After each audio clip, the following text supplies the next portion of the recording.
O pessoal vai entrando. Claro, claro. O pessoal vai entrando aí, né? Beleza. Só me dá um sinal verde. Eu estou falando de Goiânia, no centro-oeste. Falando goianês. Legal, bem-vinda. Obrigada. Estamos ao vivo aí, Rafa. Eu sou do norte. Então, gente, agora a gente está começando aqui a gravação. Então, sejam todos muito bem-vindas e muito bem-vindos. Nós estamos em mais um encontro do DITECOM, que é o projeto Diálogos entre Teosofia e Contemporaneidade, que tem como proposta promover diálogos entre a tradição do movimento teosófico moderno e temas que são importantes no nosso momento atual, na contemporaneidade e na maneira com que nós estamos vivendo. Então, nós já tivemos uma série de palestras no projeto de DITECOM, alguns deles tocando em tradições espirituais pouco abordadas na tradição do movimento teosófico, né? Uma delas falando sobre a tradição africana iorubá, outra sobre a tradição indígena guarani. Tivemos duas palestras abordando temas com relação à teosofia e política, e tivemos duas palestras com alguns conhecimentos, digamos, vistos como mais acadêmicos, como etnocentrismo, colonização cultural e saúde mental e psicanálise. E aí nós temos a palestrante de hoje, que vai falar sobre teosofia e educação, então que se aproxima um pouco mais dessa linha de aproximar o discurso do movimento teosófico moderno com temas mais acadêmicos da contemporaneidade. Gostaria já de deixar aqui um convite, assim, um pouco em aberto, para a nossa palestra do mês que vem. Os detalhes ainda serão confirmados, mas, a princípio, o nome da palestra será A Antropologia Estrutural, de Lévi-Strauss, diante da doutrina secreta, limites e convergências, feitas pelo vice-presidente da Sociedade Teosófica no Brasil, Otávio Marchesini. Então, está para ser confirmado, também dando continuidade a essa diálogo, né, entre o movimento teosófico e algumas áreas mais acadêmicas. Quem quiser saber mais sobre o projeto DITECOM, nós temos o blog ditecom7.blogspot.com. Então, gostaria de apresentar a nossa palestrante de hoje, a Catalina. É com muita alegria que nós recebemos a Catalina aqui, que não é apenas uma teosofista assim de alto nível, mas também uma amiga. Então, eu vou fazer um breve resumo aqui de quem é a Catalina, né? Catalina Isasa Cantor, nasceu na Colômbia, é formada em literatura, pós-graduada em gestão cultural e possui um mestrado em educação, que é o tema do dia, né? Ela trabalha como professora, já atuou em ONGs e já atuou também na mídia. Ela é membro da Sociedade Teosófica desde 2006 e contribui como palestrante, como tradutora, como editora da revista Seleção Teosófica, que é uma revista teosófica da Colômbia, e também como conselheira nacional da seção colombiana, além de apoiadora do movimento de jovens internacional. Desde 2019, ela trabalha e mora na sede internacional da Sociedade Teosófica em Adyar, na Índia, né, nos arredores da cidade indiana de Chennai. E, atualmente, ela trabalha na Academia Teosófica de Adyar, né, uma escola ligada à Sociedade Teosófica. Então, é com muito prazer, né, que nós recebemos aqui para falar desse tema tão importante, né, que é a teosofia e educação. E aí eu vou pedir, então, para que tanto para quem está presente aqui conosco, para as pessoas que estão assistindo pelo YouTube, que acho que é melhor nós aguardarmos, né, para ela fazer a exposição, e aí depois a gente pode ter um momento de perguntas, respostas, de diálogo, né, que é a proposta do projeto Diálogos entre Teosofia e Contemporaneidade. Então, eu vou anotando aqui as conversas, e a gente pode usar o microfone também depois e tudo mais. Então, Catarina, seja muito bem-vinda, muito obrigado por aceitar esse convite, e o tempo é todo seu.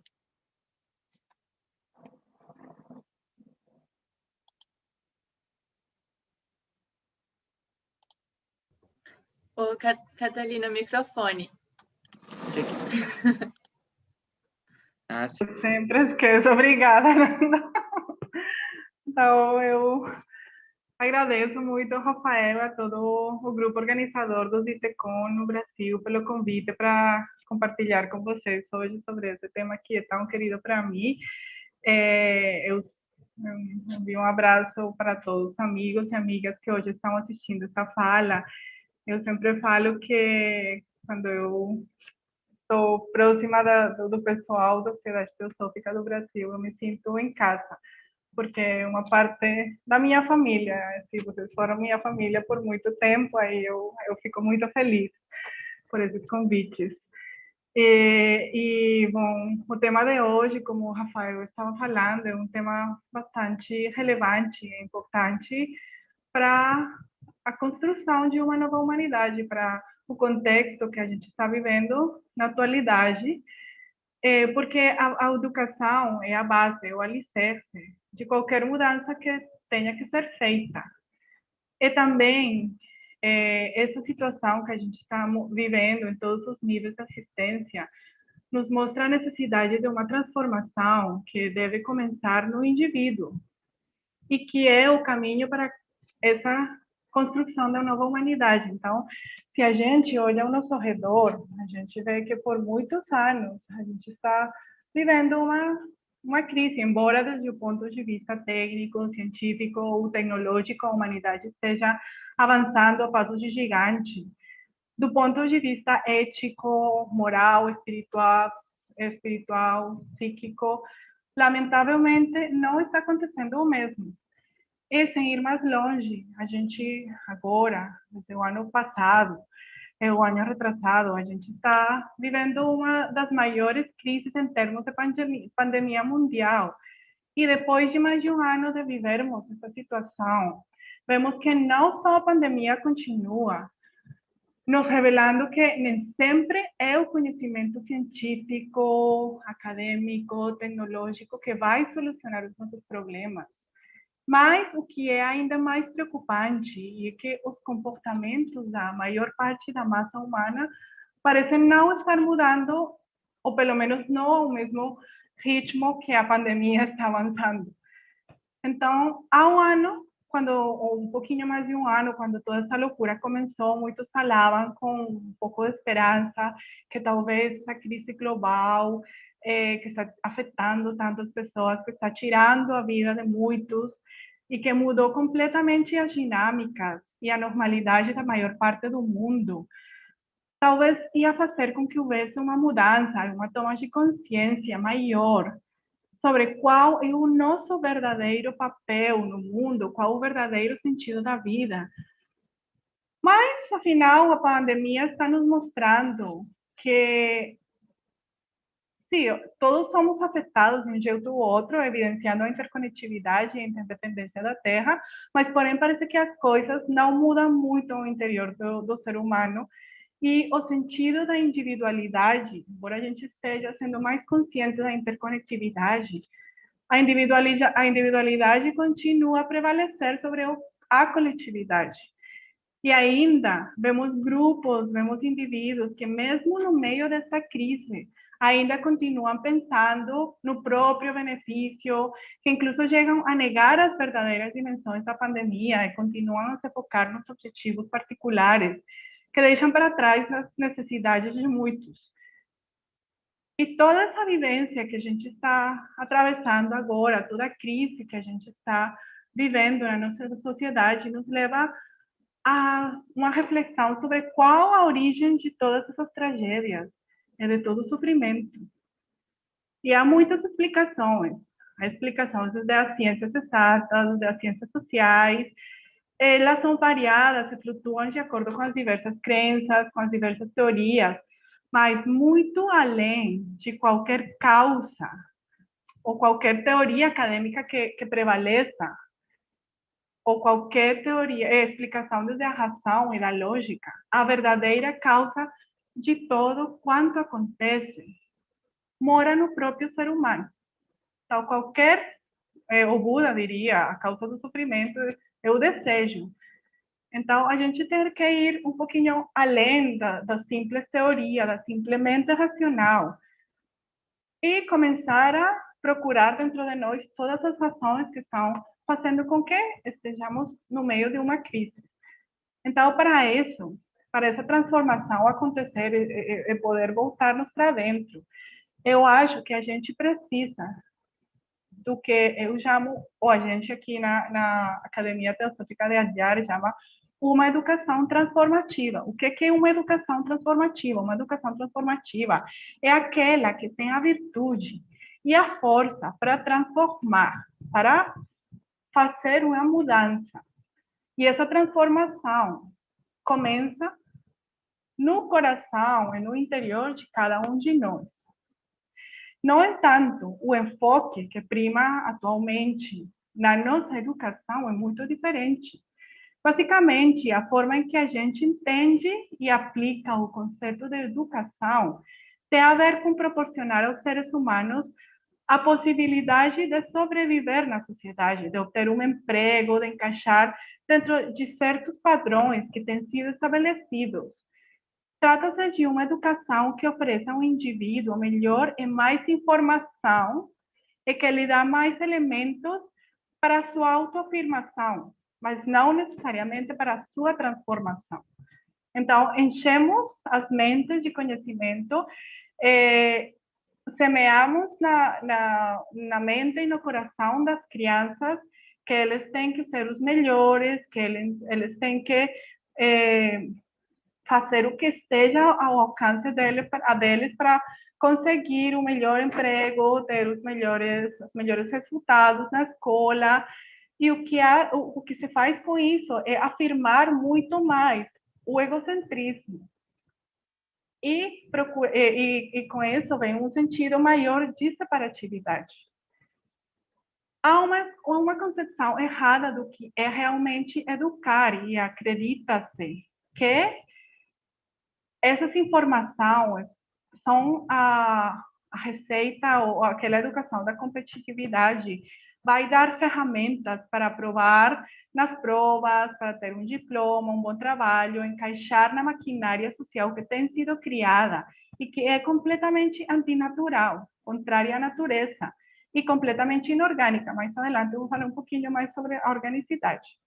Então, a gente o que quer é educar para a sobrevivência, não para a vida. E temos caído no erro de autodomesticar-nos. Esquecemos a nossa verdadeira natureza interior para responder a uns padrões estabelecidos socialmente. Nossas instituições educativas são, então, como fábricas que produzem indivíduos feitos à imagem de um ideal consolidado por uma sociedade eminentemente materialista e competitiva. Eu quero aqui ler um fragmento da Chave para a Teosofia, no que Blavatsky fala o seguinte: qualquer jovem, qualquer rapaz responderá: o objetivo da educação moderna é passar nos exames. Um sistema que tende a criar e fomentar entre os jovens ciúmes, inveja, quase ódio, e prepará-los para uma vida de egoísmo feroz e luta por honras e ganhos, em vez de criar sentimentos benevolentes. O egoísmo é a praga e a maldição da humanidade. É o pai prolífico de todos os males e crimes desta vida. E suas escolas, as escolas modernas, são as sementes de tal egoísmo. Então, a educação, do jeito que ela é concebida, fragmenta, exclui e divide. Mantém as pessoas na ilusão. Nos mantém também ocupados. O que quer dizer isso? Que não nos deixa ter o ócio mental necessário para o encontro com nós mesmos. O ócio que é a base de toda autotransformação. Todo tempo a gente tem que processar informação e nunca está o tempo para simplesmente se desligar de todo e ir ao encontro de nós mesmos. A Blavatsky fala, eu vou citar vários trechos da Chave da Teosofia. No livro A Chave para a Teosofia, tem um capítulo inteiro que é dedicado à Teosofia e à Educação.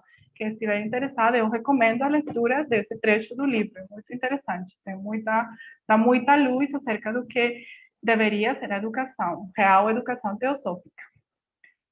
Ela fala, vocês se esquecem de uma coisa, é precisamente sua educação muito moderna e ela fala com ironia, certamente, que torna a compreensão da teosofia difícil para vocês. Suas mentes estão tão cheias de sutilezas e preocupações intelectuais que sua intuição natural e sua percepção da verdade não podem funcionar. Então, essas sutilezas e preocupações espirituais, elas estão obstaculizando a verdadeira compreensão da vida que deve ser dada pela educação. Então, o que realmente deveria ser a educação? O que é a educação e como deveria ser a educação que conduza à criação de uma nova humanidade, que conduza a uma verdadeira transformação do ser humano? Vamos ver o que fala HPV. Qual é o verdadeiro objetivo da educação moderna? É cultivar e desenvolver a mente no sentido correto. Ensinar aos pobres e desherdados a suportar com coragem o fardo da vida, que o karma lhes atribuiu, fortalecer sua vontade, incutir neles o amor ao próximo e o sentimento de fraternidade mútua, educando e formando o caráter para a vida prática. Estes são, inegavelmente, os objetos de toda a verdadeira educação. Então, tem a ver mais com a compreensão da vida, com saber viver a vida realmente. Quantas pessoas que são muito exitosas, têm os melhores graus, e muitas terminam na depressão, no suicídio, uma série de coisas que então, a gente fala como se ele ou ela tem tanto sucesso, é o melhor do curso, da turma, e ela está sofrendo de depressão, porque realmente não há uma educação para a compreensão do que é realmente a vida. Então, vamos examinar qual o verdadeiro sentido da palavra educação. Eu gosto muito das etimologias das palavras. Aí, a raiz da palavra educação, a raiz etimológica, a palavra educação deriva-se das palavras latinas educare, educere e educatum. Educatum está composta de dois termos, e duco. E implica um movimento de dentro para fora. Duco significa desenvolver ou progredir. Então, educação é uma palavra que significa puxar para fora, uma progressão de dentro para fora. Desenvolve-se alguma coisa que está dentro e ela se externaliza. Esse que é o verdadeiro sentido da educação. Então, vocês podem ver como o sentido está completamente deturpado, né? Porque a gente acha que a educação é encher de informação, encher de conteúdos. E é totalmente o contrário, é tirar, porque a gente já tem dentro de si toda essa sabedoria que mora na gente, é fazê-la uma realidade viva, que nos ajude a compreender o sentido da vida. De fato, Platão dizia que a educação é uma lembrança. E o que lembramos? Lembramos o que está inserido, o que está dentro, o que já temos em nosso ser, em nossa consciência interior. Todo conhecimento, o real conhecimento, aquele que vale a pena de se conhecer, ele mora no nosso interior. A informação, a instrução, ela pode ser obtida de fora. E, obviamente, eu não estou falando, vamos parar de nos informar, de aprender um ofício, de jeito nenhum, mas aquela instrução, ela vem depois. A necessidade primária é, primeiro, tirar de dentro todo o potencial e depois descobrir o que a gente realmente quer para a vida. E aí, então, a gente pode se instruir no caminho que a gente quer ser instruído, que a gente considera que é o melhor para cumprir a missão que tem na vida. Então, o verdadeiro conhecimento, o que vale a pena de ensinar a criança, é aquele que vem da nossa própria luz interior. E eu acho que para compreendermos também um pouquinho a visão teosófica da educação, a gente valeria a pena lembrar da visão teosófica em dois aspectos principais. Um deles é a visão reencarnacionista, e o segundo é a Constituição Septenária do Homem. Por que a visão reencarnacionista é útil na compreensão que a gente tem da educação e como se aproximar à criança? Porque a visão reencarnacionista, ela fala que ao momento do nascimento, a criança não é uma tábula rasa, ela traz tendências, ela traz potencialidades, ela traz um karma como resultado das ações das vidas passadas, ela traz uma missão, um dharma para desenvolver, e nesse sentido, uma educação realmente bem dirigida, uma educação focada no tirar de dentro, no autoconhecimento, ela faz com que as potencialidades e tendências de cada criança possam ser trabalhadas desde cedo. Então, ver a criança como um ser mais complexo do que em termos do que traz, do background que a criança traz, é muito útil para pais, para professores, porque eles vão ver a criança com os olhos totalmente diferentes. Aí, quando a criança mostrar certos talentos, eles vão, como se fala, eles vão incentivar. Aí, quando a criança mostrar certas tendências negativas, não vai existir um julgamento. Ok, uma criança muito mal educada, é uma criança má, você não é uma criança boa. Tem muitos professores que falam, oh, Joãozinho, você não é bom, você é um mau menino. E não é assim. O Joãozinho, simplesmente, ele traz toda uma bagagem por trás. E aí, o professor, o educador que tem essa visão mais ampla, ele vai poder compreender e ajudar melhor a criança. E ao invés de julgá-la por as coisas negativas, ele vai poder aplicar uma visão diferente de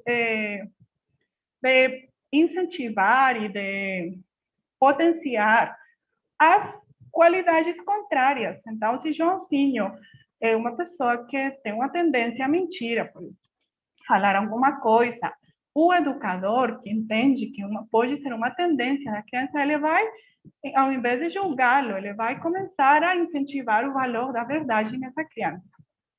E do mesmo jeito, ele vai, desde cedo, a gente pode ajudar a criança a encontrar o seu verdadeiro sentido de vida, a sua verdadeira missão, observando quais são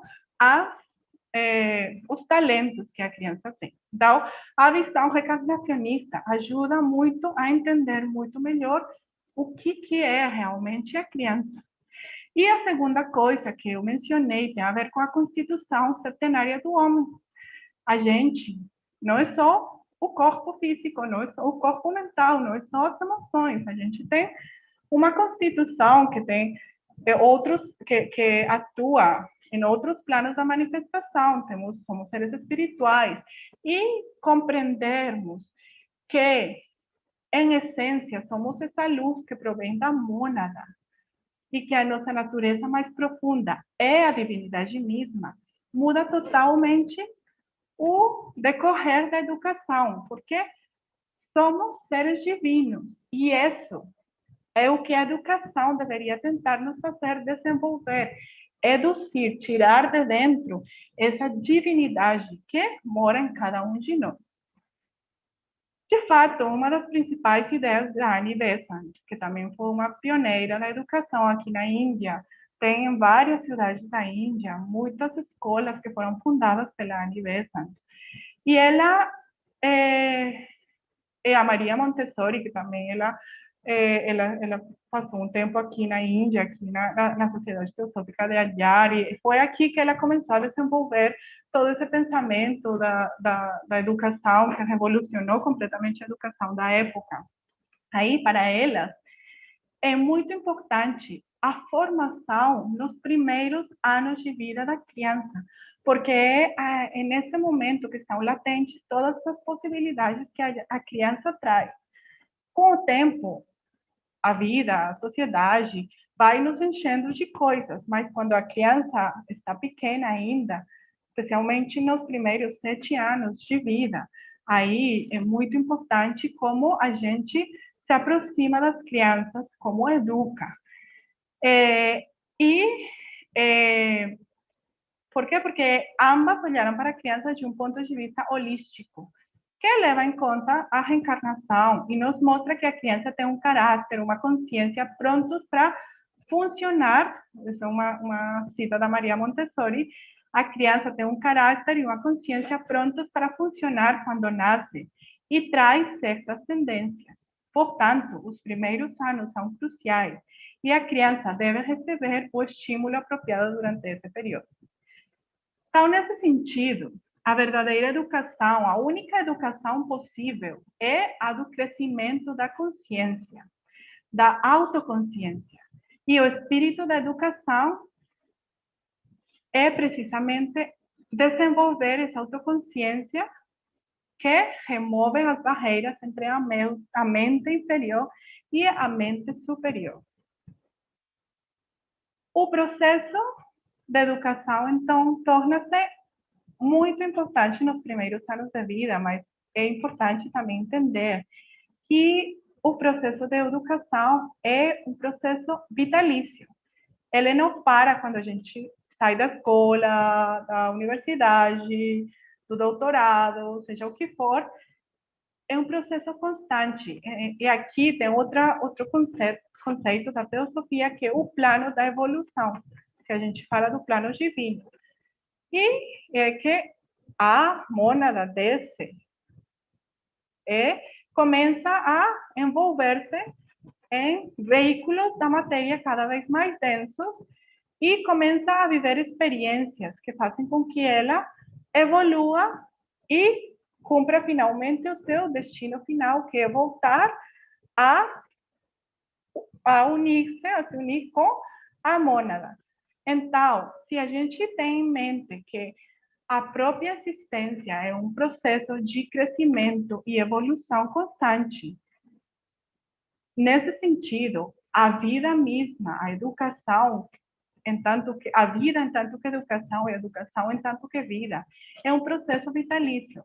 Então, claramente eu vou me focar aqui mais na educação da criança, dos jovens, mais a questão pedagógica, etc. Mas é importante vermos o panorama mais amplo, e é que todos nessa caminhada estamos educando-nos constantemente, todos somos aprendizes e, ao mesmo tempo, todos podemos nos tornar mestres de tudo. Essa é uma visão muito mais ampla do sentido da educação. Mas voltemos ao que a gente estava falando de educere.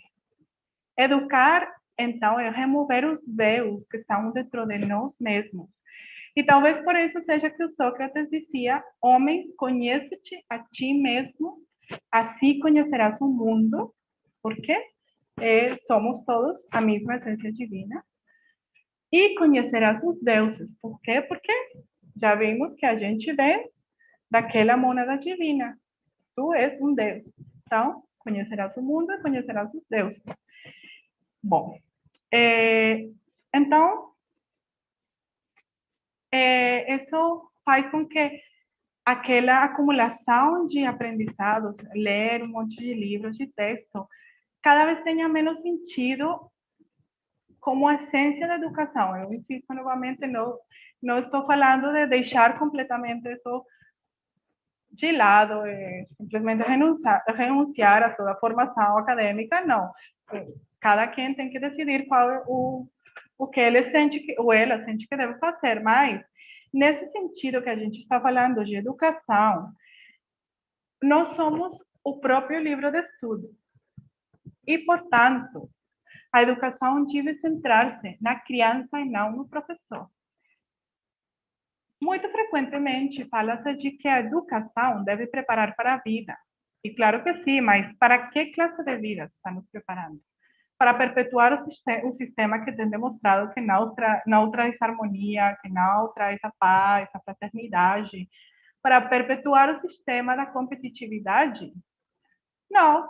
A verdadeira educação deve focar-se na vivência.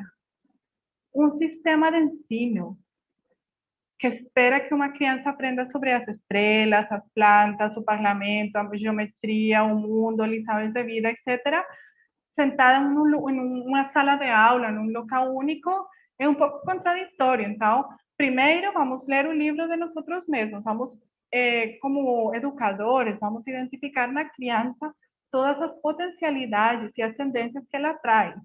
Mas também, quando comecemos a educação formal, quando comecemos a escola, vamos tentar fazer com que ela seja um local onde as crianças possam ter a liberdade para crescer, para aprender, para eles mesmos tornar-se os construtores do próprio aprendizado.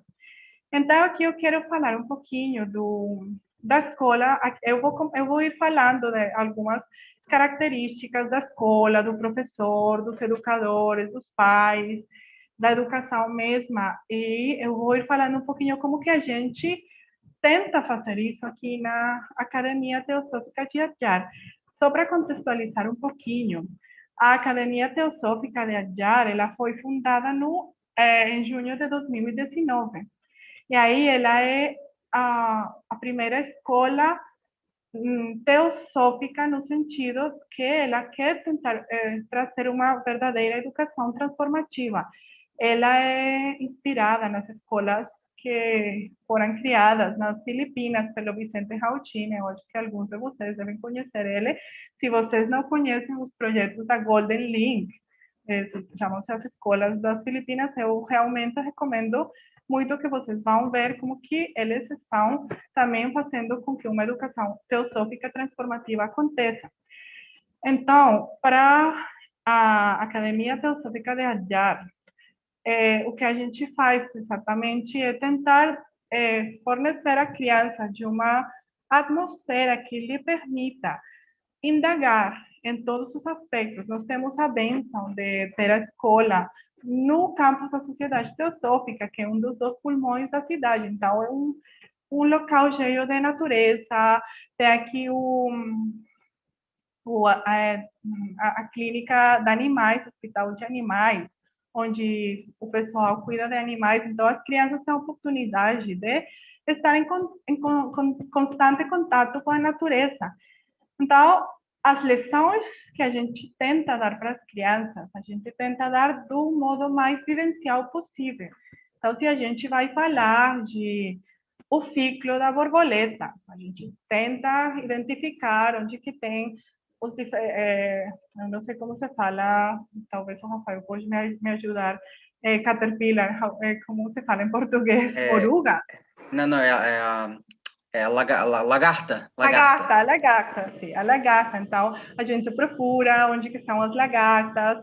Eu lembro quando a gente estava ensinando para as crianças o ciclo da borboleta, e a gente trouxe umas lagartas, e a gente colocou em potes de vidro. E nós ficamos observando por 11 dias, que a duração promédio da transição de lagarta a borboleta, o processo de transformação. Então, são essas coisas que podem parecer muito simples, mas que realmente fazem uma diferença muito, muito grande. E na escola, a gente começou com as crianças desde creche, uns 2,5, até o segundo grau, os 7 anos, agora tem até o 4º grau, mas são crianças muito pequenas. Então, realmente, a oportunidade de estar na Academia Teosófica de Adyar é tipo um laboratório onde realmente estamos conseguindo ver tudo isso que estou falando na prática. Não vou falar que é fácil, mas eu falo que realmente é uma experiência muito, muito interessante, porque mostra que é possível, não é uma teoria somente, é uma possibilidade. Então, por exemplo, o fato de estarmos no meio da natureza, a gente pode ensinar para a criança não só os aspectos da ciência, mas aspectos como a existência de diferentes reinos na natureza, inclusive até os reinos invisíveis, o respeito pela natureza, a compaixão pelos animais, pelos outros seres, se libertar do preconceito, a solidariedade, a colaboração, etc. Então, esse fato de ensinar a ciência através de experimentos, de observação da natureza, da arte, da ação, da introspecção, é uma coisa que funciona muito bem. É muito bonito ver as crianças florescerem nesse sentido. Como que a gente ensina a introspecção? Quando as crianças estão mais novas, que eles ainda não sabem ler, não sabem escrever, nós temos uma coisa que a gente chama de circle time, que é o momento em que nós fazemos um círculo e compartilhamos. Eu começo toda classe, toda aula na academia, ela começa com uma meia hora de compartilhamento.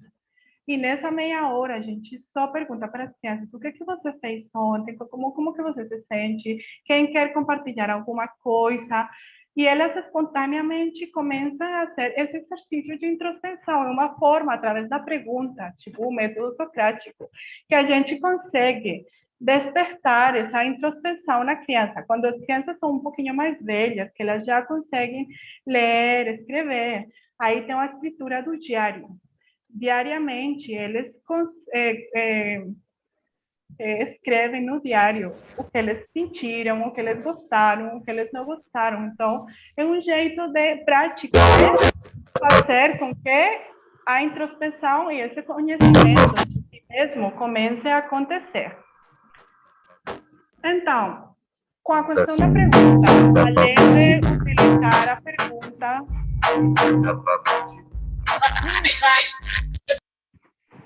Além de Eu utilizar acho que a pergunta... Acho que foi invadido, já deu para tirar? Já deu. Tá. Então, a pergunta, eu estava falando da pergunta.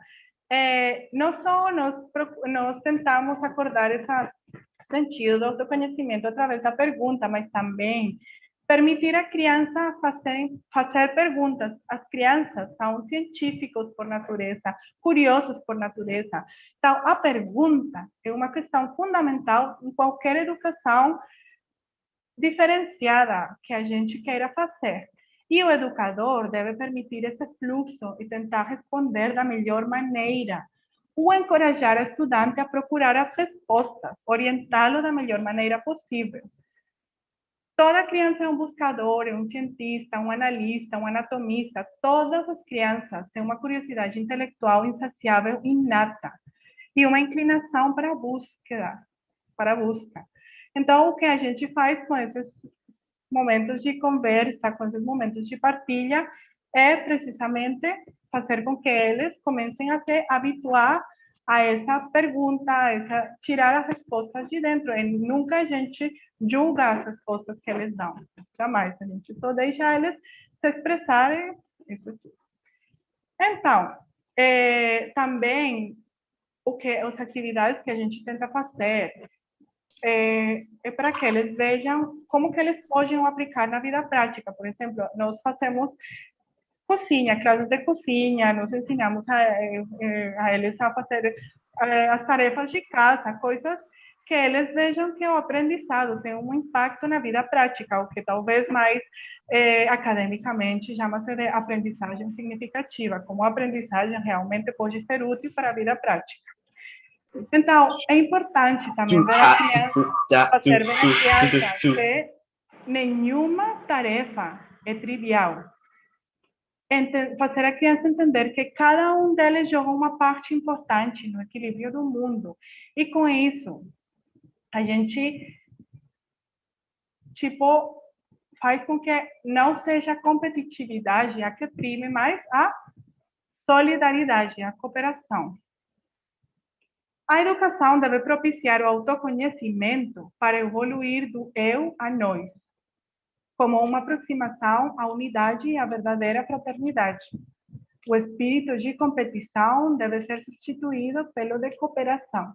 Então, talvez alguns de vocês estejam familiarizados com a educação cooperativa. Essa é outra questão que a gente tenta muito fazer, promover a cooperação entre as crianças. Porque uma educação espiritual, ela vê a vida de uma forma sistêmica, como um complexo de relações, e isso permite enxergar a criança desde a perspectiva de sua pertence a uma coletividade, mas focando também na própria particularidade, na unicidade. Eu diria que precisa-se de uma educação para a unidade, que respeite e reconheça a unicidade e a individualidade, não uma educação para a uniformidade, que é o que se faz agora, para encaixar na que a primacia seja para o individualismo e a competição. Então, ao invés de uniformidade, individualidade e unidade. Então, isso é muito importante levar em consideração essa unicidade da criança. Por quê? Porque, como a gente vem falando, cada criança tem uma singularidade, tem umas tendências que lhe são próprias, umas potencialidades especiais com as quais nasceu. E então, se o educador consegue enxergar para isso, ele vai conseguir com que cada indivíduo possa encontrar seu próprio lugar, aquele lugar que só ele pode ocupar, e que vai ser que o coletivo cresça de uma forma mais rica. Então, está ajudando a criança a completar a missão, o destino, o dharma, e isso só pode ser conseguido numa mente, em um corpo organizados e educados dentro do autoconhecimento. Bom, então, eu diria que, em resumo, o verdadeiro objetivo da educação é permitir a pessoa ser e não fazer. E é importante uma educação para competências existenciais, mais do que para competências acadêmicas. A educação espiritual é a mais importante, mas é ao mesmo tempo a mais negligenciada ou relegada, e não sendo reconhecida sequer como parte da educação. Eu vou de novo acudir a Blavatsky, na chave para a teosofia. Ela fala: acima de tudo, as crianças devem ser ensinadas a autoconfiança, amor por todos os homens, altruísmo, caridade mútua e, acima de tudo, a pensar e raciocinar por si mesmas. Reduziríamos ao mínimo absoluto o trabalho puramente de memória e empregaríamos o tempo no desenvolvimento e exercício dos sentidos latentes, faculdades e capacidades.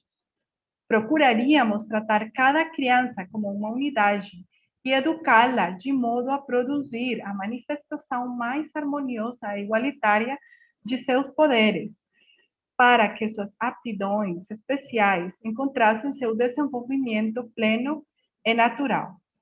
Aspiramos a criar homens e mulheres livres, livres intelectualmente, livres moralmente, despreocupados em todos os sentidos e, acima de tudo, anti-egoístas. E acreditamos que muito, se não tudo isso, poderia ser alcançado por uma educação teosófica adequada e verdadeira.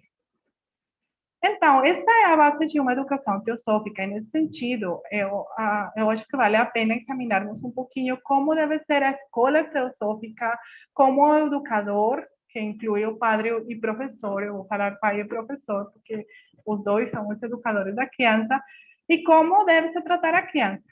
Então, vamos ver em breve alguns pontos em relação com a escola ou as instituições educativas mais comuns da nossa sociedade. E, para começar, eu queria falar que nenhuma instituição educacional deve se ver como tal, a menos que seus formandos sejam pessoas que, além do conhecimento, tenham um coração cheio de compaixão.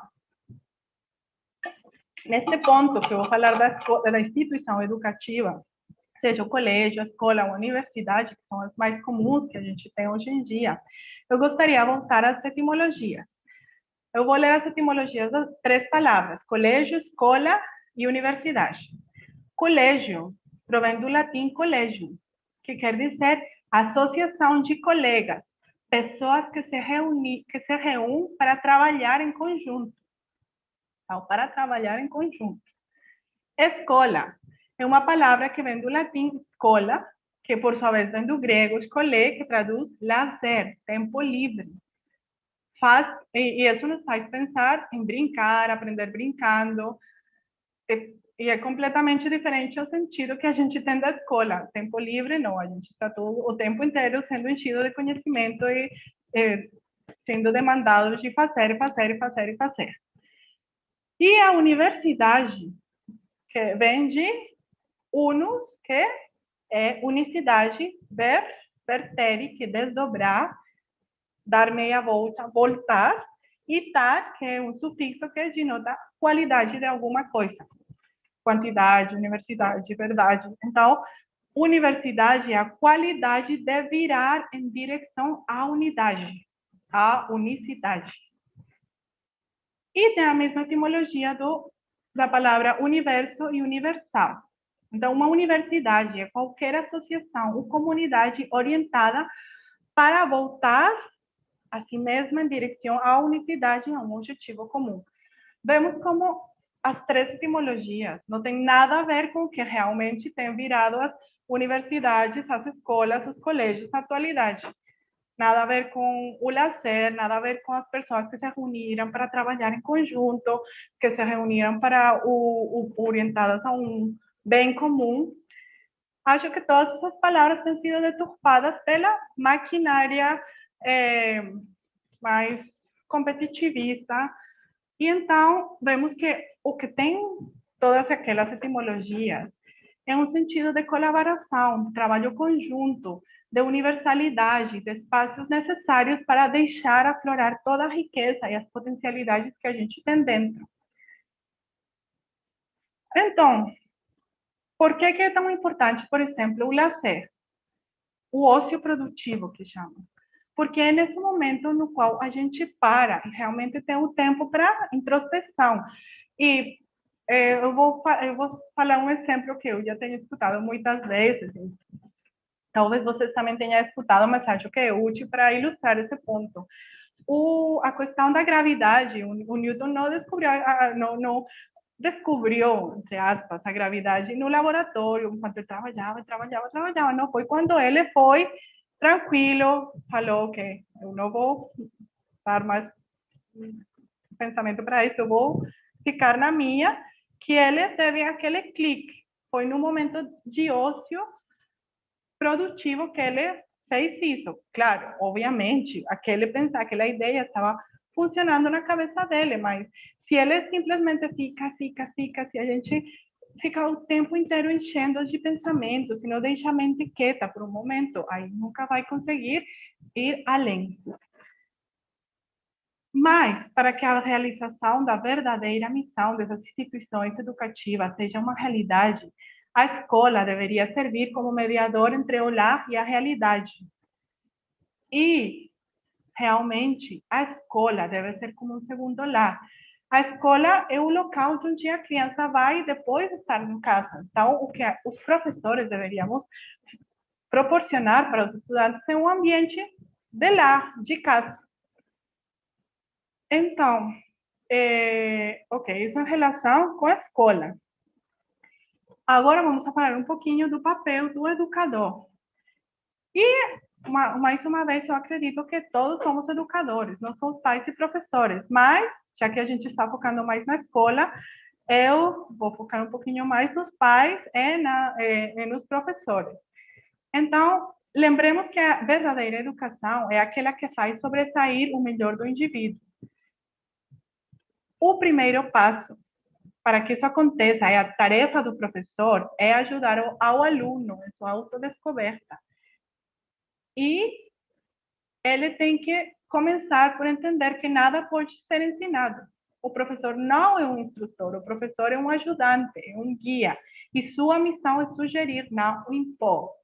O professor é um despertador, é um amigo, é um colega. E ele deve estar aberto para a criança. Na verdade, quando a gente tem essa abertura, a gente descobre que as crianças mesmas que nos ensinam como ensiná-los. Se a gente segue, simplesmente deixa fluir, as crianças vão nos levando com suas perguntas, com suas atitudes, com sua espontaneidade. Então, a gente tem que estar aberta. Chegar à aula, eu no começo ficava um pouco chocada, porque eu venho eu sempre trabalhei em uma educação formal e pelos últimos 5 anos da minha vida eu trabalhei como professora na universidade, aí eu sempre tinha minha classe muito bem preparada, muito estruturada, e agora, aqui isso não faz sentido nenhum. Claro, eu tenho que ter um norte, uma ideia do que eu quero transmitir, do que a gente vai fazer, das atividades que a gente vai fazer. Mas não adianta para nada preparar a aula, porque no momento, como as coisas começam a fluir e as crianças com sua espontaneidade, suas perguntas, elas vão levando a gente pelo caminho que elas precisam. E isso é muito bonito, porque elas que estão nos falando o que elas realmente querem, o que elas querem, o que elas realmente precisam. Não é o que a gente acha que tem que ensinar para elas, é o que elas realmente precisam que a gente ajude a tirar de dentro. O professor, no treinamento do discípulo, ele só mostra como aperfeiçoar seus instrumentos. E ele o ajuda a adquirir o conhecimento por si mesmo, aprender a aprender, que numa linguagem mais acadêmica falaria-se autonomia do aprendizagem, que quer dizer que a pessoa torna-se um aprendiz constante, que em cada momento da vida vai estar aprendendo de qualquer coisa que aconteça ao seu redor. E uma questão muito importante para o educador, seja professor, seja o pai, a mãe, é o exemplo. Não adianta também dar conselhos, falar um monte de palavra bonita, teórica, porque a criança só vai fazer e aprender o que ela realmente vê que o professor, que o adulto está fazendo. Então, eu resumiria que a única educação, a única forma de realmente transmitir alguma coisa para as crianças, se a gente quiser transmitir alguma coisa, é através do exemplo.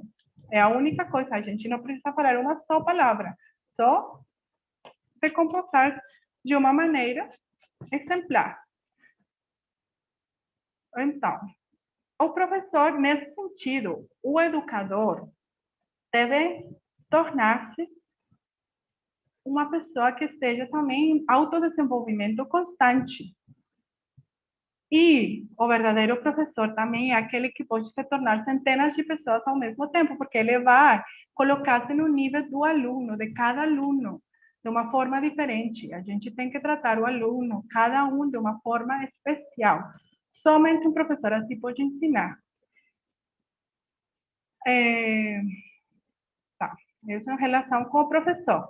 Então, a gente vê que é necessário ter um corpo de professores que estejam preparados para construir nos seus próprios seres as qualidades superiores. Mais do que muitos saberes, eu acho que não é tão importante que o professor tenha degraus, um monte de diploma. Se ele não está disposto a se tornar essa mudança, a se transformar para virar aquele exemplo para a criança, não tem sentido nenhum se ele tem 1000 especializações, 3 mestrados, 4 doutorados, o que seja. 20 anos de experiência, não importa. O importante é ele estar disposto a se transformar ele mesmo. Em relação com os pais, acontece a mesma coisa. E eles podem contribuir a essa formação da criança desde que a criança nasce, inclusive desde que está na barriga da mãe. E também eles devem se transformar. E uma coisa que é muito importante para os educadores em geral é não gerar medo na criança. Uma educação com medo não é uma educação. O medo é o contrário da liberdade, do amor. Então, nesse sentido, os castigos, a repreensão, tratar as crianças de forma severa, ou bater nas crianças, são coisas que devem ser completamente proibidas na educação. Então, vocês falaram, então, como que a gente vai fazer com que, se a criança tem um mau comportamento, ela veja que está mal? É simplesmente, ao invés de castigos, consequências. E, desse jeito, a gente está, inclusive, ensinando uma lei, que é a lei de causa e efeito, que é uma lei universal. Tá, você, menino, fez isso. Tem uma consequência. E é natural. E eles mesmos conseguem ver qual é a consequência. E a partir de uma certa idade, com certeza, eles mesmos, inclusive, podem decidir qual é a consequência que vai ter a ação má que eles fizeram. Então, trata-se de uma liberdade com limites e com amor. E o resultado disso é uma consciência, uma disciplina interna. Então, eu não vou me comportar bem porque eu estou com medo do castigo, porque eu estou com medo do que vão dizer de mim, eles vão dizer que eu sou uma má pessoa. Eu vou me comportar bem porque eu tenho essa disciplina interna, uma condição da reta ação. Então, as crianças, elas precisam dessa liberdade, essa confiança por parte dos adultos. E essa confiança também tem a ver com o fato de deixá-los crescer através da experiência. A gente, por conta do medo, por conta de proteção, as crianças às vezes começam a dizer o tempo todo, não faz isso, tem cuidado, vai cair, não dá. Acho que nós, como pais, educadores, nós devemos depositar nossa confiança na Mãe Divina e ter fé que o melhor acontecerá quando coloquemos a criança no seu cuidado. Porque essa limitação vai fazendo com que a criança se torne limitada, medrosa, e acho que isso interrompe aquela conexão com o ser. E também com a criança, seja mal comportada ou faça coisas que não são esperadas socialmente, ou que fazem que, não socialmente, desculpa, eu não um termo certo, que faz com que haja uma má consequência para alguma pessoa, um sofrimento, causar um sofrimento para alguém, ao invés de repreendê-lo, a gente tenta cultivar na criança a virtude contrária. E também sempre temos, ao invés de falar, oh, como você é mentiroso, como você não obedece, ao invés de reforçar a má questão, a gente deve compartilhar boas ideias. E para isso, as histórias funcionam muito bem. Nós temos diariamente a sessão de histórias na escola. E a gente procura histórias que tenham uma mensagem, mas a gente nunca fala. Então, crianças, qual é a moral da história? E as crianças têm que repetir, a moral da história é isso? Não, a gente nunca faz isso. A gente simplesmente lê uma história que tenha uma ensinança moral, espiritual. E no final da história, de novo, através das perguntas, a gente tenta tirar de dentro essa conclusão criada pela própria criança. O que adianta falar? Ok, a moral da história, você não deve mentir para os pais. Se isso vai ficar em letra morta, mas se eles conseguem se identificar com essa personagem, se eles conseguem sentir o que essa personagem viveu no percurso da história, eles vão conseguir fazer com que isso vire uma experiência própria. E os seres humanos, por natureza, somos seres que amamos as histórias, a narrativa. Então, através das histórias, a gente pode também conseguir uma transformação, porque as crianças imediatamente têm a capacidade de se identificar com os personagens. E elas vivem cada momento da história dos personagens. Então, essa é uma forma de mudar essa condição das crianças, que essas tendências negativas que as crianças podem trazer também das vidas passadas. Então, educar a partir dos princípios teosóficos é uma forma de manter viva a chama da espiritualidade. E o sentido de uma educação teosófica, holística, espiritual e transformativa é uma educação sem competição, com cooperação e fraternidade. Uma educação sem medo, ameaças, violência ou punição. Uma educação para o eterno e não para o efímero, na qual a verdadeira natureza do ser é compreendida e o propósito maior da evolução é realmente vivenciado. E uma educação que deve procurar fontes de bem-estar para a criança, onde eles possam fazer o que eles gostam, fazer o que eles são capazes de fazer, expressar sua criatividade, sentir que pertencem a um grupo, a uma coletividade, que brinde para eles um senso de segurança, que tenham um espaço para se expressar sem medo, e onde eles sentem que contam. É somente a emergência, fazer com que a alma emerja completamente, e que a luz seja totalmente a que vai trazer uma mudança, e que vai trazer uma nova humanidade para a Terra. Todas as correntes educativas, aqui a gente está falando de educação e teosofia, mas todas as correntes educativas espirituais que buscam uma transformação profunda e radical da educação compartilham vários pontos em comum: espírito de cooperação, aspiração, liberdade e progresso da raça humana, e olhar constante para o divino, para o sagrado, para o eterno. Porque somente uma inteligência que leva em conta a dimensão planetária vai poder enfrentar a complexidade do nosso mundo e os desafios contemporâneos que a gente está vivendo. Então, o destino do homem é se transformar num ser divino, como a gente já temos falado. E no começo eu falei do termo orgânico. O orgânico, ele está associado à vida.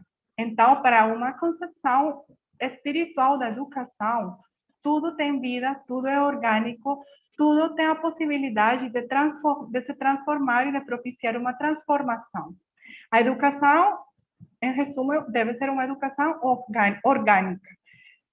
E um pensamento final que eu queria compartilhar: como que a gente, então, que já tem passado por todo esse aprendizado do modo errado, errado não tão espiritual, que a gente tem passado por ser enchido de conhecimento,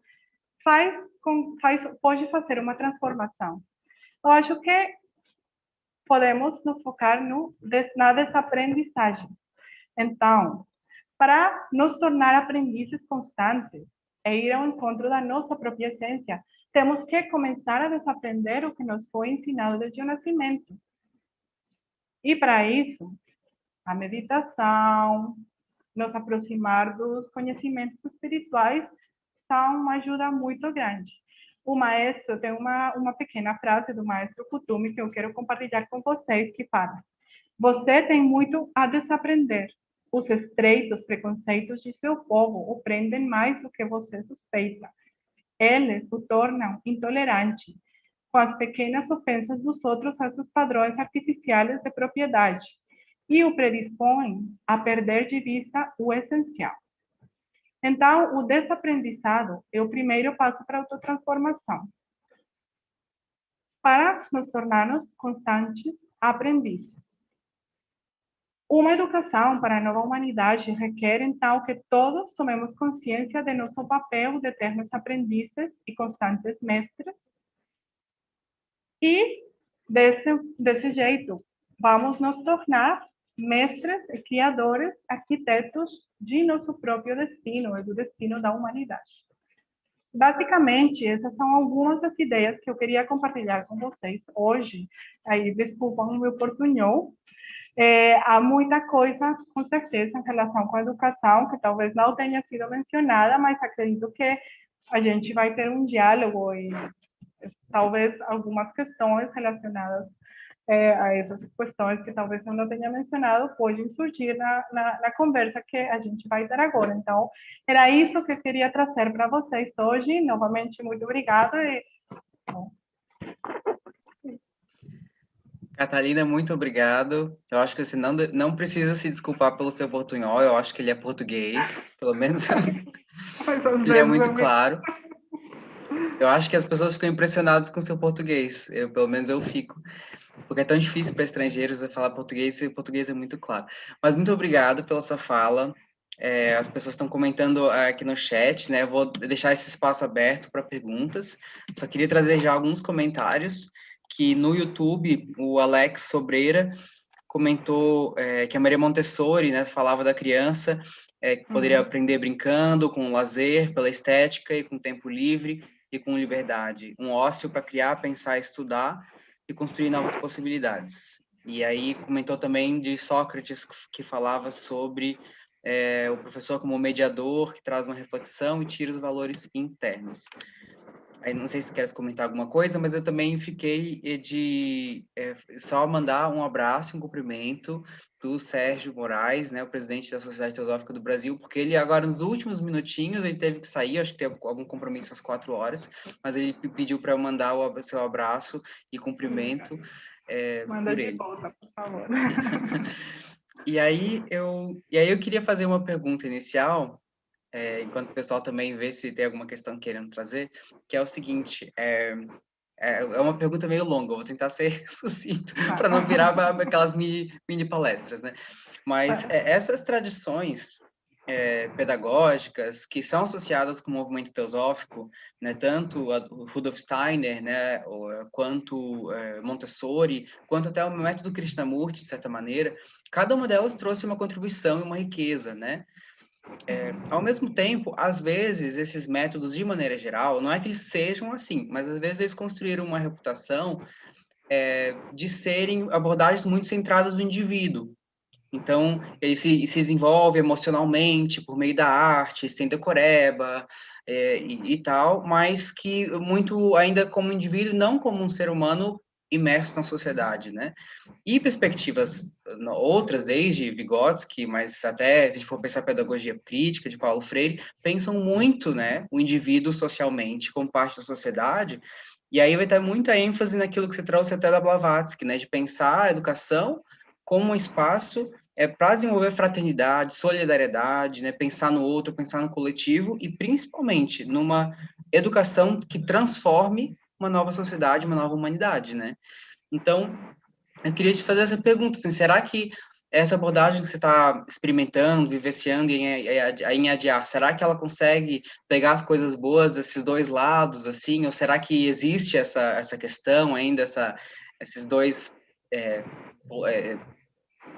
essa polarização, vamos dizer assim, ou será que dá para integrar tudo e pensar as duas coisas?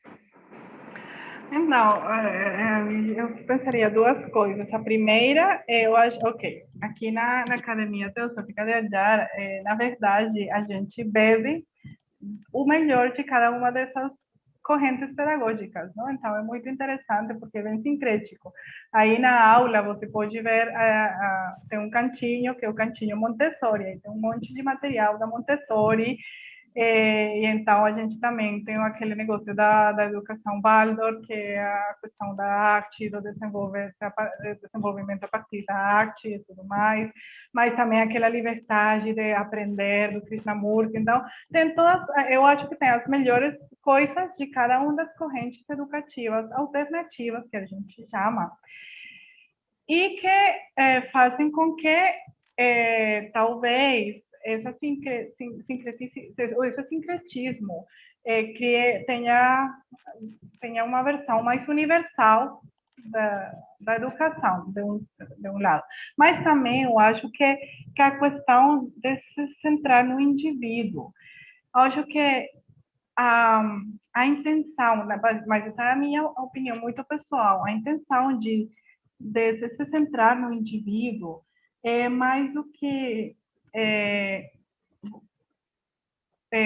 fazer pessoas individualistas, ou claramente pode se cair nisso se a educação não é bem conduzida, não é bem levada, mas eu acredito que a mudança de qualquer sistema no mundo, ela parte do indivíduo. Você pode querer mudar seu vizinho, sua mãe, seu pai, não adianta você querer mudar o mundo inteiro se você não começa por mudar você mesmo. Então, talvez seja isso, talvez seja muito ingênua a minha interpretação, mas talvez seja isso que aponta esse centrar no indivíduo. Que primeiro o ser humano tem que se conhecer e mudar ele para ter a mudança que ela quer fazer. É uma interpretação.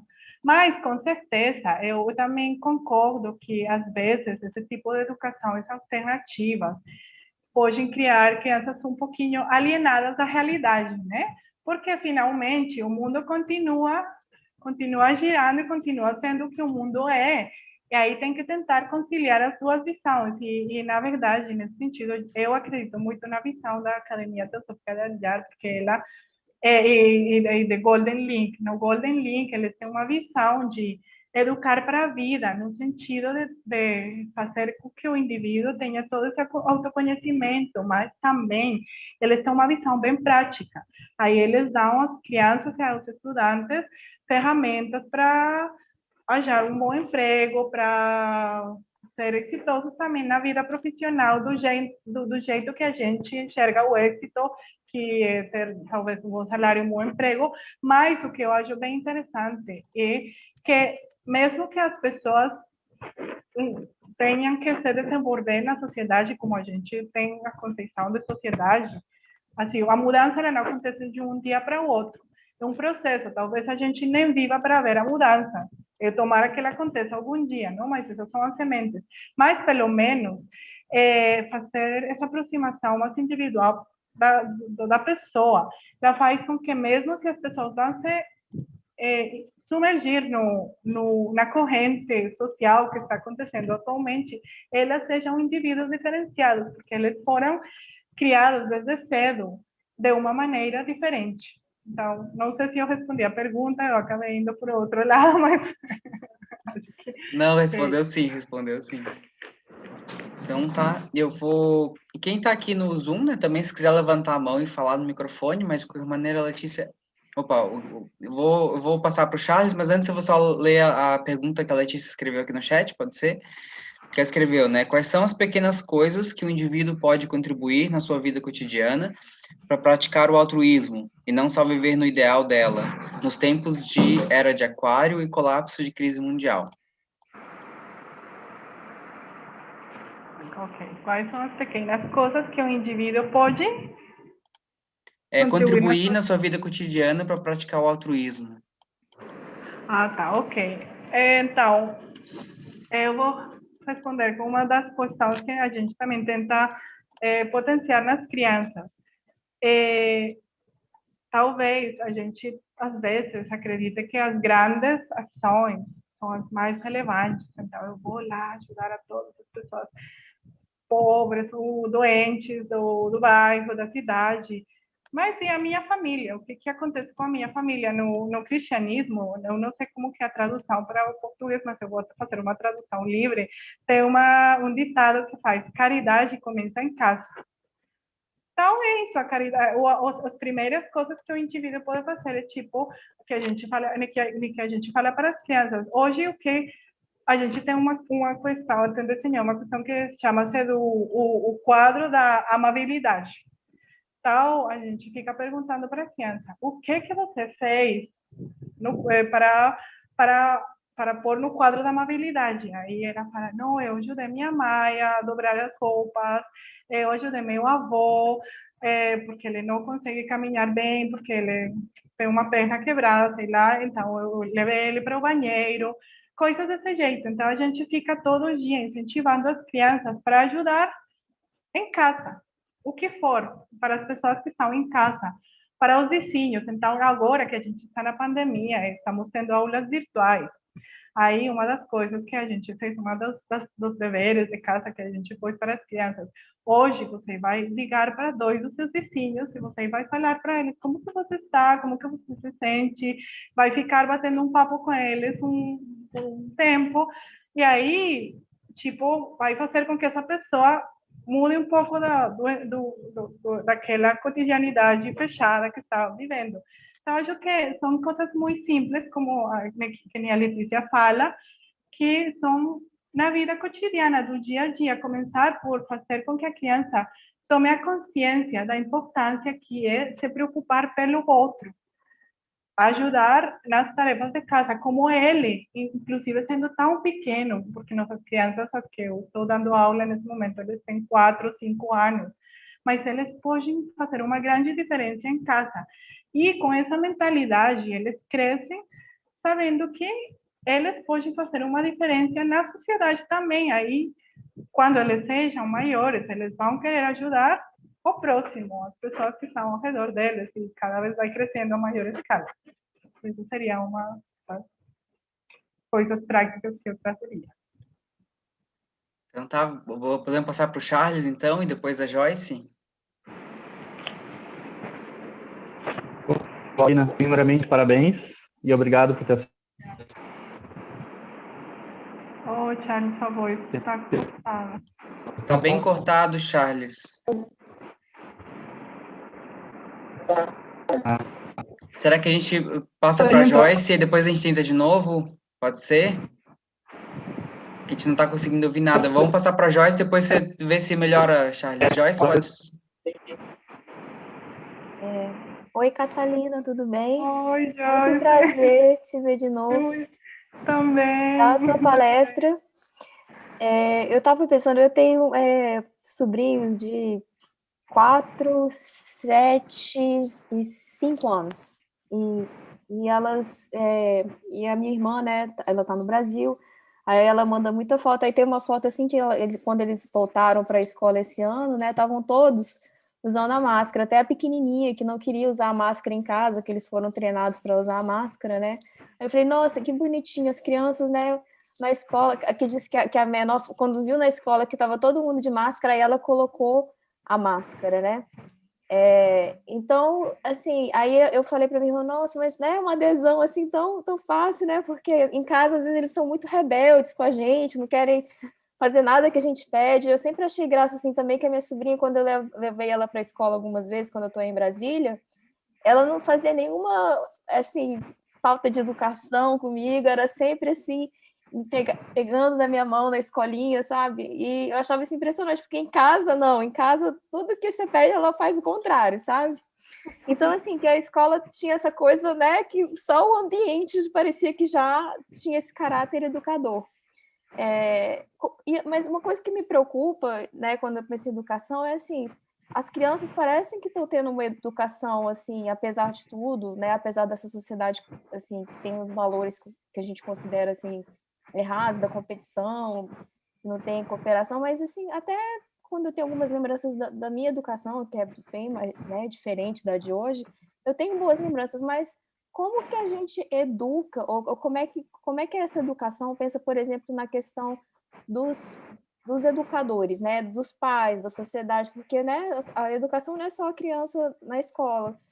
Como é possível educar o educador e existe iniciativas nesse sentido? Porque é a mesma coisa assim também que a gente está aqui na sociedade teosófica, com pessoas que pensam da mesma forma, que têm mesmos valores, né? Não que pensam da mesma forma, mas que, né?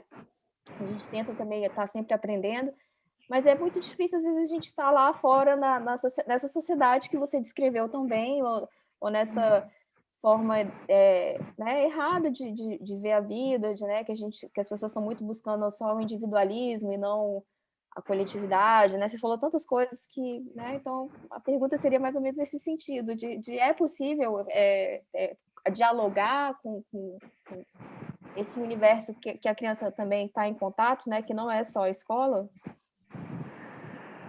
Na verdade, é vital, né? Que a educação mude, depende da educação do educador no primeiro lugar, porque se não temos um educador educado, aí como que vai fazer com que a criança mude? Então, por um lado, atualmente, acho que, como você fala, a educação que a gente viveu, embora a gente tenha um monte de boas lembranças, principalmente do que a gente compartilhou com os amigos, ok, muitos professores bacanas, meio sensíveis, etc., acho que as coisas têm mudado bastante. Eu acho também que essa mudança obedece a que cada vez essas ideias estão sendo mais espalhadas. Tipo o que aconteceu com a sociedade teosófica no começo, karma, reencarnação, todos eram assuntos que eram muito estranhos para as pessoas, mas com o tempo, a força de repetição, de espalhar, começaram a se fazer mais populares, e hoje em dia não é tão doido você falar para as pessoas de karma, muitas pessoas conseguem entender, inclusive falam, oh meu Deus, que karma, talvez não no sentido completamente teosófico, mas já são ideias que estão entrando na sociedade. Então, eu acredito que também na educação isso esteja acontecendo. Então, já tem os professores mais novos, da nossa idade, ou inclusive um pouquinho mais velhos que nós, ou mais novos que a gente, eles já também estão começando a ser a ser tocados por todas essas ideias que estão começando a formar parte do coletivo. Talvez é um começo que faz com que as coisas sejam um pouquinho mais fáceis. Também, as crianças, elas são totalmente diferentes que nem a gente era, né? E cada geração é a mesma coisa. Os nossos pais falavam, nossa, no meu tempo as crianças eram tão diferentes, vocês são tão diferentes. E a gente olha para as crianças, nossa, assim, fala, meu Deus, as crianças são incríveis, eles têm tanta coisa, a gente nem imagina. Eu imaginava na época que a gente era criança. Então, eu acho que as crianças mesmas, elas exigem dos professores uma transformação. Se você, como professor, não está disposto a se transformar, aí você termina doido, ou termina odiando ser professor e vai para outra carreira, porque eles exigem isso. Então, mesmo que o professor seja o mais conservador, o mais com aquelas ideias de sucesso na cabeça, sempre terá algumas crianças que vão fazer com que ele se questione. Então, acho que nesse sentido, também as coisas estão mudando devagar, talvez, ou talvez um pouquinho mais rápido, mas estão mudando. E, com certeza, acho que o princípio para que o educador seja educado é que ele se dê conta dessa necessidade.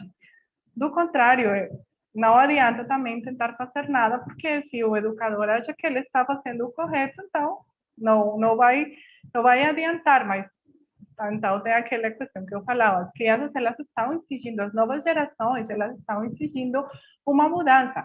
Claramente, isso não quer dizer que já tudo vai se transformar, eu acho que a transformação é devagar, mas ela está começando do jeito que eu a vejo, mas claramente ainda existem muitos mais escolas de educação convencional do que escolas de educação alternativa, com certeza, mas o mundo também está mudando muito, e como a gente falava, essa crise que a gente está passando agora, mas talvez a gente não esteja vendo as mudanças agora, mas em algum momento alguma coisa tem que acontecer, as coisas ou a gente se autodestrui ou a gente muda, tem que acontecer alguma coisa. Então, a mesma sociedade, a mesma criança vai fazendo com que as pessoas tenham que se adaptar, se transformar. Essa é a minha visão, mas com certeza, enquanto o professor não tiver a consciência de que precisa uma autotransformação, fica bem difícil, né? Não sei se... Tá, muito obrigado. Será que a gente passa então para o Charles agora com o microfone? Vamos lá.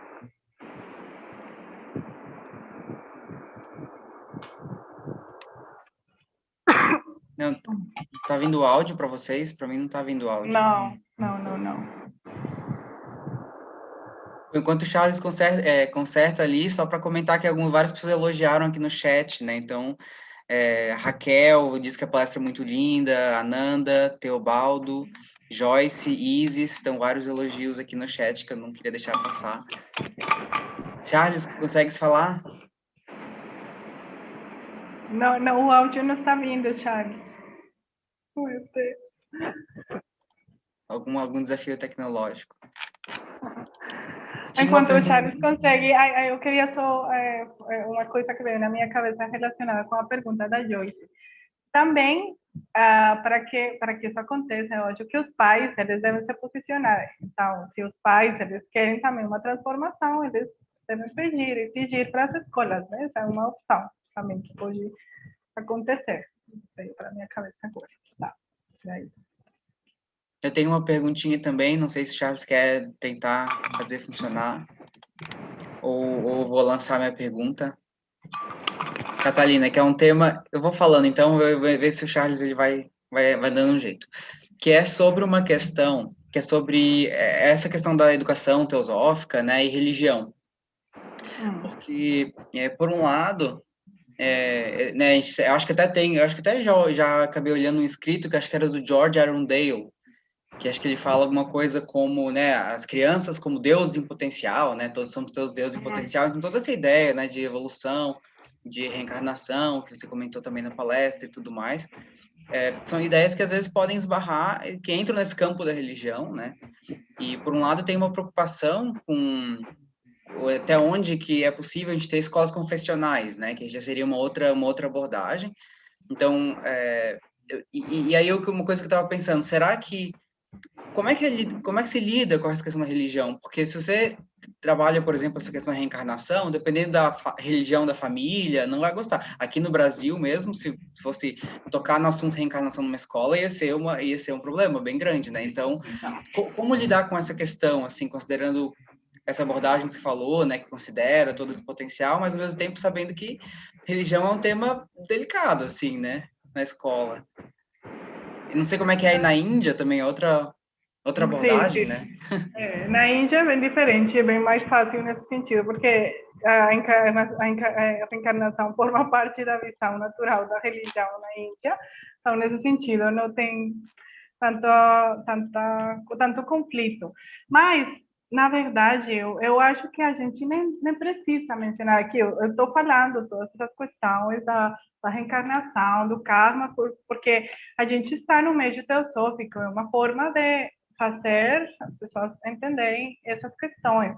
Mas, na hora da prática, você nem precisa falar essas palavras, assim, não tem por que criar essa incomodidade. Eu acho que tem outras formas de se aproximar de falar, ao invés de falar, não, que a criança traz um monte de coisas de vidas passadas, porque a criança é um ser que reencarnou, tudo mais, aí a gente vai falar, você está doido, o que você está achando?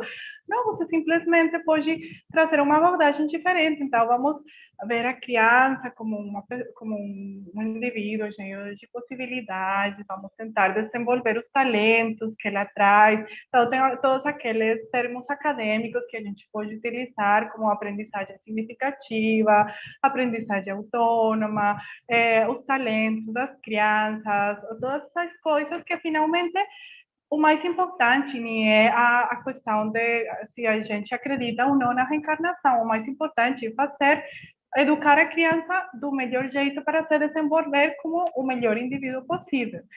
E, para mim, eu acho que é uma questão que sempre vai funcionar na educação, como eu já falei, a questão do exemplo. Então, a gente nem precisa mencionar nada teórico também, não. A gente só precisa tentar aplicar na vida diária essas questões no que a gente acredita. Eu acho que, se você fala para qualquer professor, independente da crença religiosa que ele ou ela tenha, que o exemplo é a melhor forma de ensinar a criança, que o amor é a melhor forma de desenvolver as aptidões da criança, eles vão concordar imediatamente. Então, talvez você, ao invés de falar, você pode falar de desenvolver o amor próprio, de desenvolver outras questões. Eu acho que é questão de, talvez, mudar os termos e sempre manter uma atitude a melhor possível, tentar ser o melhor possível para as crianças. Talvez, mais uma vez, seja um pouco ingênuo, idealista, mas não sei se talvez também eu queria ver se alguém aqui tem uma visão diferente que possa contribuir, não? Porque também não quero achar que eu estou falando que é a única opção. Não sei se alguém quer também contribuir para essa questão. Por enquanto, tem 2 perguntas aqui na fila. Será? Ok. Aí também a gente vai deixando fluir. Mas a Letícia mandou mais uma pergunta, que ela pergunta assim, como foi para você, uma mulher latino-americana, no seu processo de se reeducar e nessa busca do autoconhecimento? Se teve obstáculos e qual foi a forma que você encontrou para superar? Essa é a primeira pergunta. E a outra é a do Charles, que está aqui no chat, mas não sei se você quis comentar alguma coisa desse processo. Acho que eu vou responder primeiro essas, ou senão eu esqueço.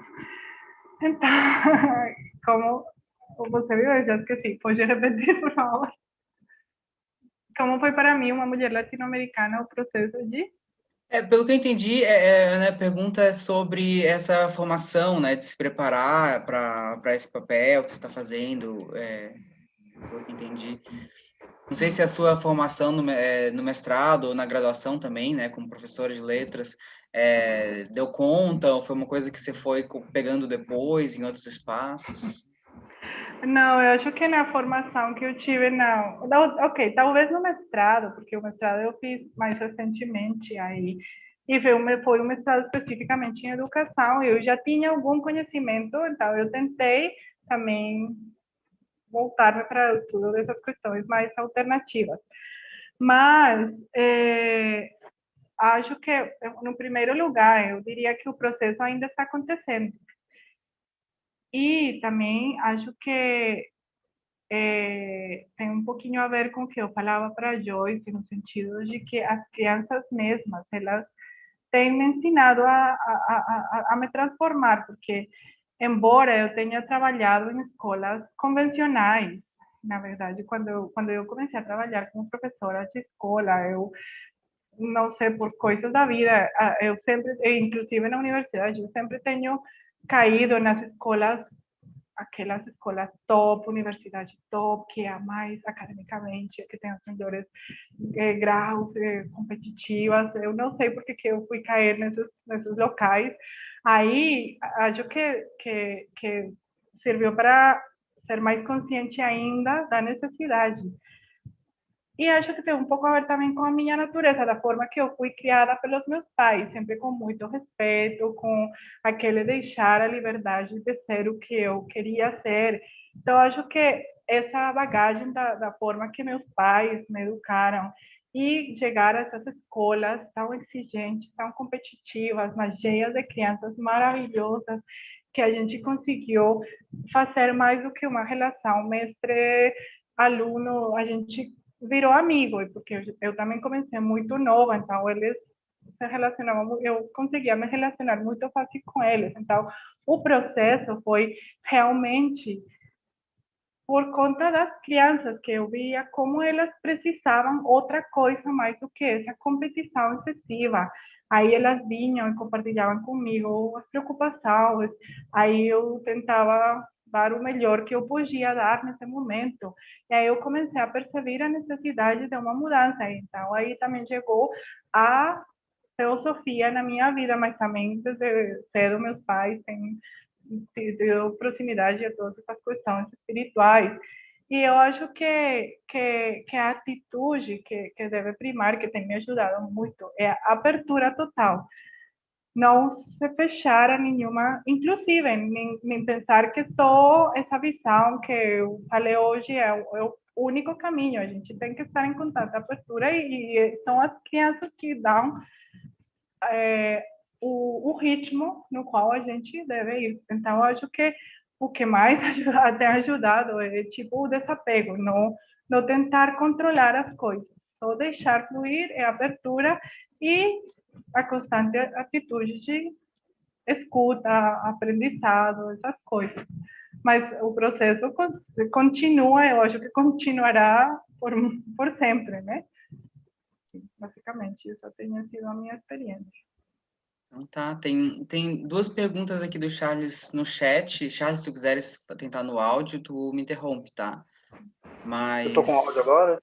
Agora sim. Ah, sim? Tá.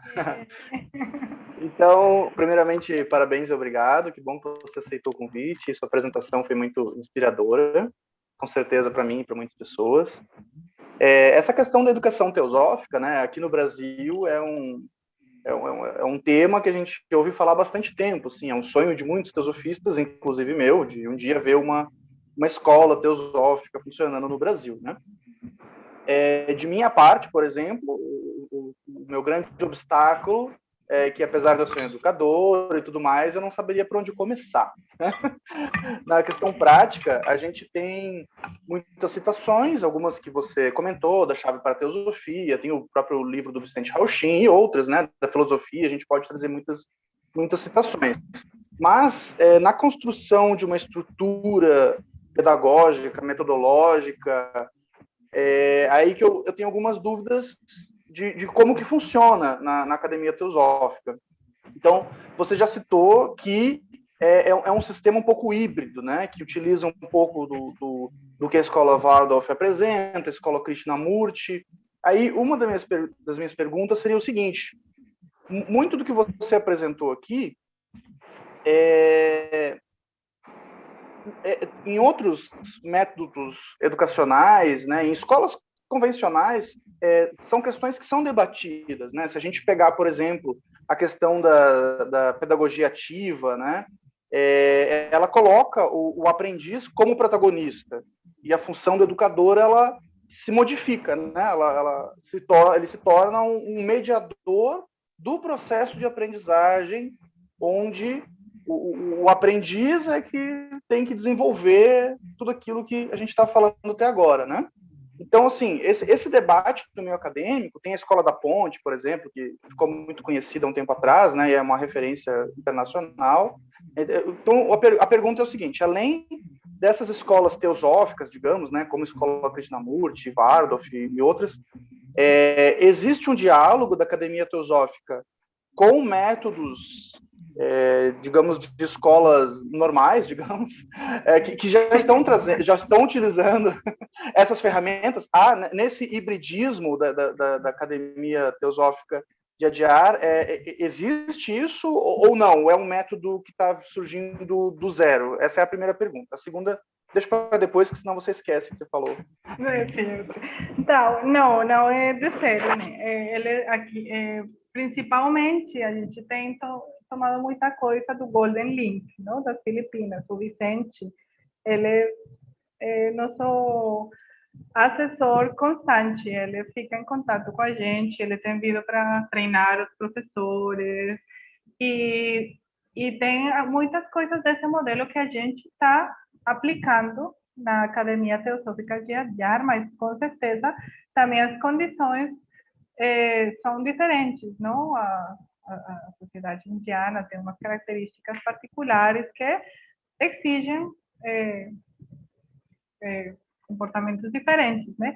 Mas também a gente não desconhece muitas questões das teorias da educação e tudo mais. Assim, a gente não só se foca na Montessori, no Krishnamurti, tem questões do Piaget, que a gente estuda o Piaget, tem o Maslow, que também tem muitas contribuições. Então, é tipo a gente se nutre de diversas correntes, de acordo com as necessidades que vão surgindo, e a gente dialoga com outras escolas próximas também, para saber o que está acontecendo nas escolas, o que o entorno social da cidade, do país precisa. E aqui tem várias, não sei como se diz, como várias, no final do ensino, todos os alunos, eles devem apresentar uns exames finais,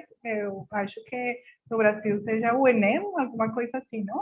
Acho que tem o Enem, aqui também tem aqueles exames no final do ensino, e tem diferentes estruturas, tipo diferentes, eu não sei como falar isso, nós seguimos meu Deus, eu esqueci da palavra,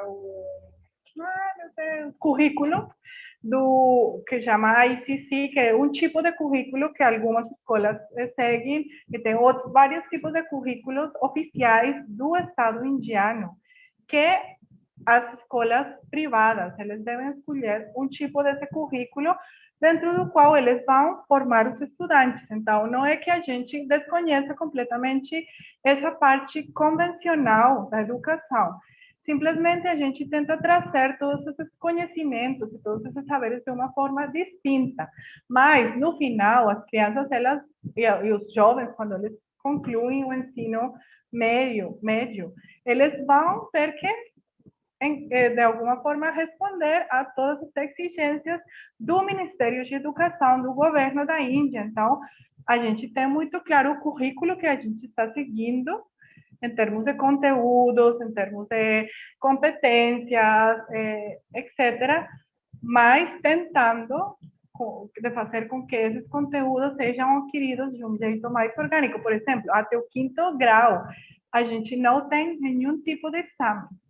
A gente não dá qualificação para as crianças no final de cada trimestre acadêmico. A gente dá um informe, um reporte acadêmico que é muito valorativo. Então, aí o que a professora faz, ela faz um perfil da criança. como que a criança tem se desenvolvido, quais que são as fortalezas, quais que são as debilidades da criança para os pais ajudar a fortalecer dentro dos conteúdos acadêmicos. Assim, a gente sabe que no primeiro grau a gente tem que abarcar em ciência o sistema solar, suma, resta, multiplicação, esses conteúdos acadêmicos específicos. O jeito de aproximar as crianças é mais vivencial, mas no final do ano, eles têm que saber, têm que ter esses conhecimentos, não tem outro jeito.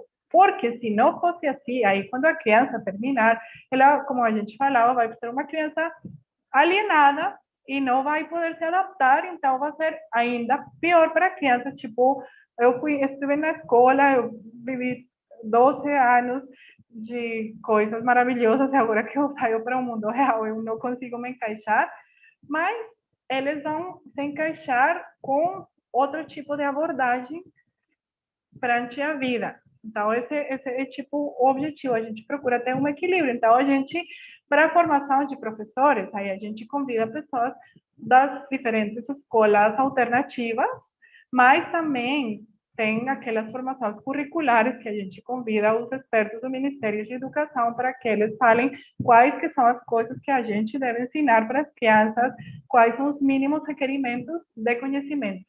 É tipo assim que a gente está funcionando. Ah, maravilha. A minha segunda pergunta, eu acho que você meio que já respondeu, mas eu vou fazer, caso você queira acrescentar mais alguma coisa.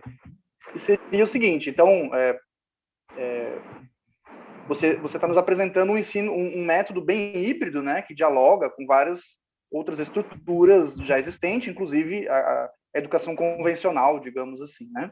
Dentro desse contexto, qual que você acha que seria o nosso grande diferencial como educação, né? Porque existe a educação convencional e que está progredindo em muitas questões, inclusive nessa questão de colocar o aluno como protagonista, né? Esse é um diálogo já que vem de muitos anos, né, no meio educacional. E também existem as escolas teosóficas, né, como a gente diz, né, de outras vertentes, e que você já esclareceu que a academia teosófica dialoga com elas.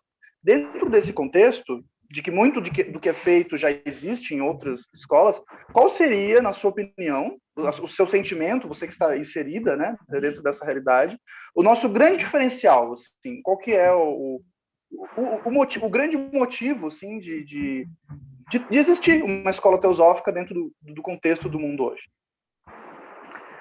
Ah, tá. Não é uma pergunta fácil de responder também, porque a gente tem muito pouco tempo de existência e as crianças, as crianças mais velhas da escola agora são do terceiro grau, elas vão entrar no quarto grau agora em junho, que começa o ano acadêmico. Mas eu acho que talvez tenha a ver com o que eu estava comentando em relação que não tem, vamos falar, a criança que é formada da Academia Teosófica de Allá vai ser uma pessoa que vai conseguir cumprir com todas as competências exigidas pelo mundo externo, pela vida prática diária, sociedade na qual a gente está imerso, mas com uma abordagem muito mais sensível, muito mais orgânica, que eles vão conseguir, e eu vejo nas crianças, aí você não imagina, você se senta para falar com uma criança dessas que está, vamos dizer, em primeiro grau, aí elas te falam do sistema solar, de experimentos, elas falam de um monte de coisas que eu lembro na minha época, eu nem sabia, na idade que eles têm, a gente não aprendia essas coisas na escola. Ok, aprendia, mas muito mais para frente. Aí você pode conversar de um monte de coisas, como que o ciclo da água, como que funcionam. É impressionante a quantidade de conhecimentos que eles têm. Mas o diferencial é que a forma que eles adquirirão esses conhecimentos é uma forma totalmente orgânica e natural. Você nunca vai ver uma dessas crianças fazendo aqueles deveres de casa, de repetição, não, eles, através, como eu falava, através das histórias, através da observação da natureza, através da realização de experimentos científicos, acho que esse é o diferencial, conseguir fazer com que todo o processo da aprendizagem dessas crianças seja um processo de vivência, de alegria, de ser opressão. Você consegue ver essas crianças que têm. Nunca a professora vai falar, oh, aquela pessoa sabe, você não falou a resposta correta, não. Nunca vai ter esse senso de competição. E as crianças, elas gostam muito quando tem muitos momentos de compartilhar as poesias, o que eles fizeram, os trabalhos, as manualidades, o que seja que for. E todas as crianças, sempre que, ou canções, qualquer coisa, histórias, sempre que uma criança compartilha com as outras crianças, o sentido de que toda a turma está triunfando, tipo, alguma pessoa falou uma coisa bonita, oh, que legal, todas as crianças se encorajam para que eles valorizem o que as outras crianças têm feito, por pequeno que seja. Então, eu acho que essa é uma diferença, mas elas são crianças que vão conseguir se adaptar perfeitamente à vida acadêmica da universidade, responder às exigências acadêmicas. Acho que essa é a diferença. Vamos ver quando a gente tiver a primeira turma de formados, se eles vão para a universidade, como que vai ficar a coisa, mas eu acredito que seja isso. Então tá, muito obrigado, Catalina. O tempo, a gente já está quase 2 horas aqui conversando. A conversa, ela é boa, né? É um tema muito interessante, acho que todo mundo quer também aproveitar um pouquinho da sua experiência, da sua reflexão, mas já estamos entrando na madrugada na Índia, né? Então acho que a gente pode caminhar para o encerramento. Eu só queria comentar, né, que tem um movimento aqui no Brasil, né, de possivelmente criar um NEET, né, de estudos sobre educação teosófica, talvez pensando, né, numa coisa que muitos brasileiros já pensam há um tempo, de criação de uma escola teosófica, alguma coisa assim. Então essa palestra eu acho que tem uma relevância particularmente boa nesse momento em que se está pensando muito essa questão, né? Então queria reforçar então nosso agradecimento pela aceitar participar disso e compartilhar das suas reflexões. Catalina, acho que foi muito precioso para as pessoas que estiveram aqui, e certamente muitas outras vão querer assistir depois nos seus próprios horários. Então, não sei se tens umas palavras finais, Catalina, que queres trazer, mas aí logo em seguida eu vou pedir para o Charles já encerrar as transmissões e tal, para a gente poder fazer o encerramento. Não, eu só queria agradecer mais uma vez pelo convite e por todas as questões que foram levantadas durante a discussão, porque foi muito rico e elas trazem para todos nós a possibilidade de reflexão constante. Então, pelo menos no que a mim respeita, eu vou sair dessa discussão, graças a todas as questões que foram trazidas por vocês, com muita coisa para pensar agora. Então, eu tenho dado as respostas que têm vindo na minha mente nesse momento, mas com certeza tem muito além, muitas coisas, muito além do que eu falei, que ainda vão continuar trabalhando na minha cabeça, e eu acho que eu fico muito grata porque todas as pessoas que contribuíram com suas perguntas, elas têm deixado uma semente em mim para continuar na busca. Então agradeço muito essa questão, e eu fico muito feliz, como eu já falei, de ver todos vocês, de rever vocês, alguns de vocês. Acho que é um pouco a ideia, né, do diálogos, né? Diálogos entre filosofia e contemporaneidade é uma troca, né? Eu acho que é um pouco essa proposta mesmo. Então tá bom, muito obrigado de novo. Charles, pode encerrar aí, que a gente diz tchau de maneira mais informal depois que termina a gravação, a transmissão. Terminou já?